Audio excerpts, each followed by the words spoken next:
নমস্কার বন্ধুরা, তোমরা যারা স্বামী বিবেকানন্দ স্কলারশিপে আবেদন করেছিলে তোমাদের জন্য বিরাট বড় সুখবর রয়েছে।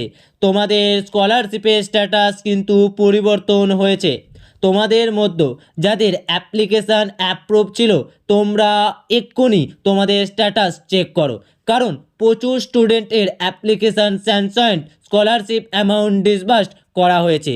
তোমরা রীতিমতো আগামী 1 থেকে 3 দিনের মধ্যেই স্কলারশিপ ঢোকার SMS পেয়ে যাবে। তোমাদের মধ্যে যাদের অ্যাপ্লিকেশানগুলি দীর্ঘদিন ধরে application approved, scholarship amount not disbursed yet ছিল, তোমাদের কিন্তু রীতিমতো স্ট্যাটাস পরিবর্তন হয়েছে। তোমরাই কিন্তু আগামী 1 থেকে 3 দিনের মধ্যে টাকা পাচ্ছ। তোমাদের মধ্যে কাদের status application sanctioned, scholarship amount disbursed হয়েছে তা অবশ্যই কমেন্ট সেকশানে কমেন্ট করে জানিও। দেখা হবে পরবর্তী ভিডিওতে। জয় হিন্দ বন্ধুরা।